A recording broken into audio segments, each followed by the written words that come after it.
It is revealed, Tank Davis fans. Jake Paul indeed was next. Let's talk. Push the weight in no flex. Flex the livest one in the section. Fit the runner, boy, you nigga, no question. You will run a motherfucker high stepping. Hey, you never had a big enough weapon. Motherfucker never learned your lesson. I'm an 88 pack nigga. I'm an 88 pack nigga. I mean, day walker, drink blood, fangs out, full moon, motherfucker change like a hoe. I'm just a nigga from the hood trying to stack a little cheddar. You want 2 fights this year at the cruiserweight division. Who do you want? Who's on your radar, man? What you want to get There's in? a lot of names, man. We haven't announced it next week. I'm not going to jinx anything just because I've already had 2 massive fights fall through this year with Canelo and Gervonta. So we'll just see next week what we announce. Anthony Joshua? A few years ago, you said you wanted.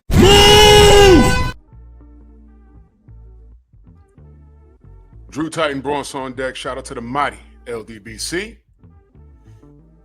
You know, I tell my audience habitually, sometimes you don't have to lift a finger. Sometimes you just gotta just wait. Sometimes just wait and it'll all play itself out. Just wait and pay attention. Sometimes you don't have to lift a finger. You know, I hear a lot of things, you know, a lot of panic. Y'all talk about Turkey Al-Sheikh, bad for the business. That y'all watching his pockets. Oh, he's going to be out the business of boxing because, you know, he's just blowing all this money and, you know, he can't be making any money. Why are you worried about it? He's footing the bill for all these fights being made at an accelerated rate, which is what I thought that's what we wanted as supporters of the sport. The biggest complaint, one of the biggest complaints I have is that these kids, you know, they try and fight once or twice a year. You know, the Floyd Mayweather way of doing things. Here's the thing. He was a rock star by his standards. You're not. What about the Canelo way of doing things? Go to a company, drain the swamp, fight who you want. Majority of the people are not who you want, while he's laughing all the way to the bank. But there's a few guys that you want to see him in the ring with, and he's just not doing it. I'm talking about David Benavidez. I'm talking about when it was time for him to fight Jamal Charlo, and poof, the first franchise status was appointed, right? These are things that we don't like. And then you want to cry about Dana White. Oh my God, you know, you see what he does in the UFC? He underpaid those guys. Listen, all I see is if there's a champion and he has a mandatory, they're fighting. If the fight is hot, you're running it back. Period. Whether you like it or not. You don't like it, you can leave. Some guys left. Most stayed. Now you're talking about he wants to get rid of, they're talking about he wants to get rid of Muhammad Ali Act. You know what my reaction to that is? Everything happening in boxing, it's a self-inflicted wound. Whatever you think you're gonna have to fight for, y'all just go ahead and fight for it. Because all of this stuff, by y'all not making your favorite fighter do what he is supposed to do, you get anarchy, and that gives daylight for these guys like the Turkey Al-Sheikhs of the world and the Dana Whites of the world to come in through the front door amongst all this chaos and change things right in your face. Why y'all talking about braided hair and tattoos and where your favorite fighter's from? Because of your ridiculous behavior, boxing has become a freak show that you co-signed, that you enabled in your co-signing. Jake Paul could not exist years ago. At the best it's gotten, like in the 90s, was a man named Eric Butterbean Esch. Butterbean, you remember him? Wasn't a real boxer, wasn't really ranked, but he was a sideshow.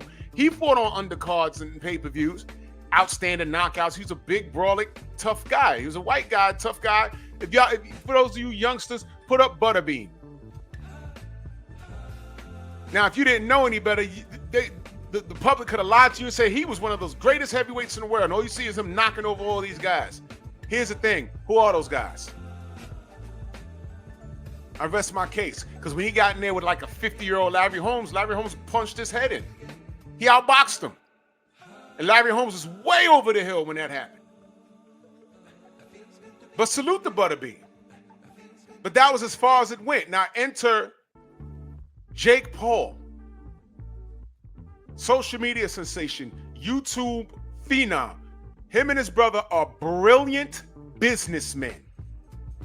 And I didn't like the fact that he was venturing in boxing. I didn't like that his brother Logan Paul got a Floyd Mayweather fight. But you know what? I'm not mad at them. You know why? They're taking advantage of the chaos. I can't care. Because y'all don't care. And I am the last of a soon-to-be-forgotten breed.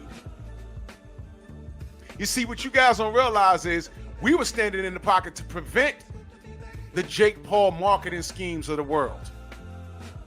When Canelo is not fighting David Benavidez, when the WBC is inventing statuses to devalue their belts that were prestigious once upon a time, so that the guy that they see more value in, like Canelo, like Vasily Lomachenko, doesn't have to face the contemporaries, there's been a problem. And we were warning you about this. Y'all gave daylight to Jake Paul and Logan Paul fighting Floyd Mayweather. When you cut down David Benavidez, but you was there to watch Canelo knock out Amir Khan, that was a problem. So it's okay for him to fight Amir Khan, but Bud is talking about, I'm going to go up to 168 and whoop on him, and y'all saying, no, I don't like that fight. What are you talking about? I'm saying, why not? Whether you like it or not. And I think Bud is going to win, but that's another video. And now you got Tank Davis, this face of boxing. Y'all put this crown on him, right? So heavy is the head that wears the crown. At 135, no Shakur, no Devin, no Teofimo, right?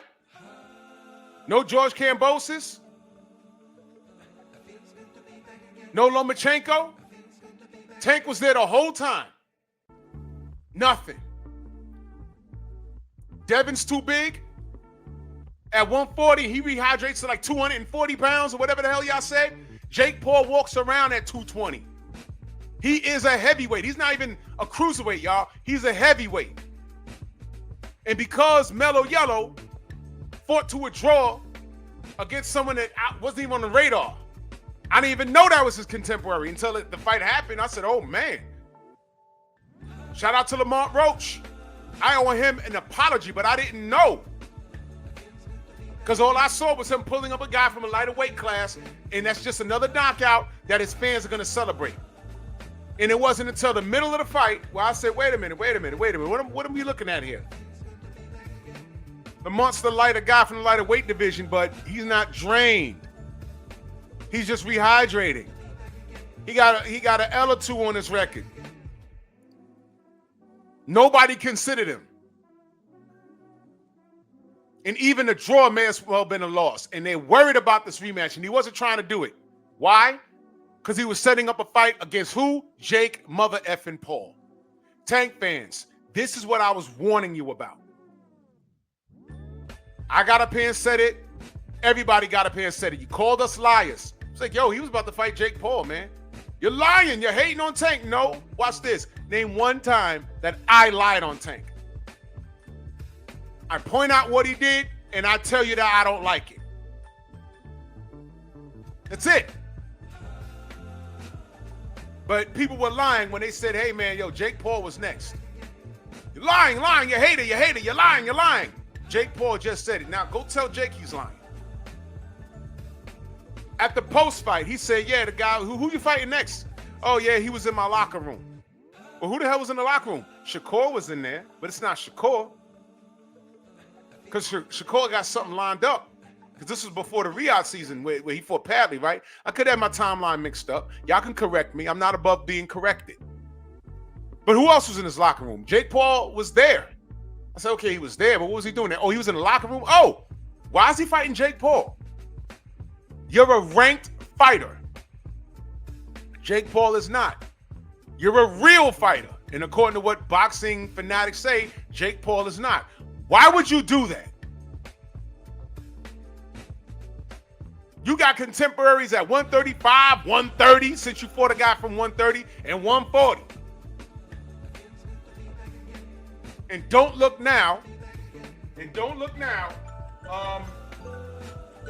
me. Don't look now. Coach Cal said that Shakur's trying to age this kid out. You guys listen to this kid, you stand in the pocket for this kid, and all he does is make you look silly. How could I believe what you say when I see what you do?